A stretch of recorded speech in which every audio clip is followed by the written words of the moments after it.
Hey there, I'm Peter Michaels, and we are at Beau's Barn Stage for another edition of Friday Crafternoons, and I think we can finally say Undercurrent Brewing. Welcome to Friday Crafternoons. Thank you. It's been too long. We should have had you guys on. I know.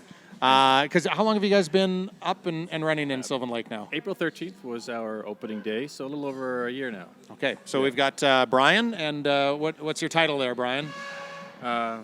President. CEO, either one of those. And Cody's down there beside you, and what does Cody do?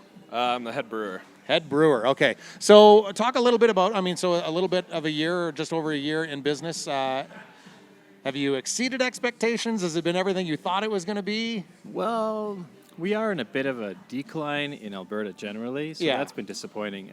But, the summer times in Sylvan Lake, where we are located, is really the time where things are happening. It's picking up right now. Last summer, we survived, and we've learned a lot of lessons. We're trying to implement some efficiencies, but it's hard.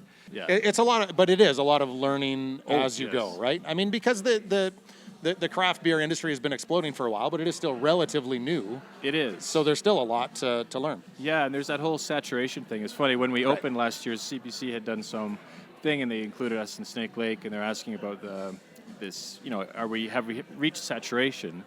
And I don't think so, because there's all these American models where they haven't, and they're much more than us. Like Calgary's a good example, where they have 40 Right. breweries. We still haven't seen it, and I don't know when we will or if we will. It's hard to say, really. But Okay, so we're going to try the Undercurrent Brewing Rowboat Raspberry Wheat Ale. What can we expect for flavoring out of this? I went for kind of a more well-balanced raspberry wheat than you might find other places. It's kind of 50-50 when it comes to raspberry flavor and wheat flavor. It's not just the overwhelming fruit punch that you might get from some. It does kind of finish with the little drier, weedy characteristic. So it's it's a beer. Yeah, Sometimes it's still a beer. It's not a juice. Sometimes yeah. those fruit beers can get maybe Yeah. a little too much on the fruit side of things. Yeah, that's what I was going for. All right. Well, let's have a quick round of those. Pass those on down. That is great. That is one. You nailed that 100%. That still tastes like a beer, Glad with to just hear that it, hint yeah. of raspberry, which raspberries.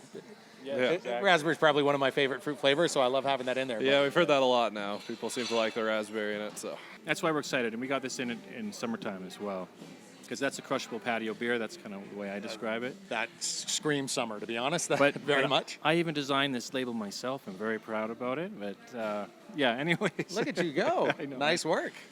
So we'll have this available, and of course, you guys will have something on tap here at Beau's as well. Maybe a quick hit on what we can expect on tap. So we brought in our blonde ale for Beau's. It's pretty straightforward, easy drinking, nice and crisp and clean, but there is a lot of biscuit malt flavor from our friends at Red Shed. So it's a good way to showcase that malt. I really like it. It's been my favorite now for a few weeks. You guys get some serious Friday Crafternoons bonus points for the Red Shed name mentioned there. I always Matt see will them love on that. Instagram on their show, so I was kind of trying to slip that in there.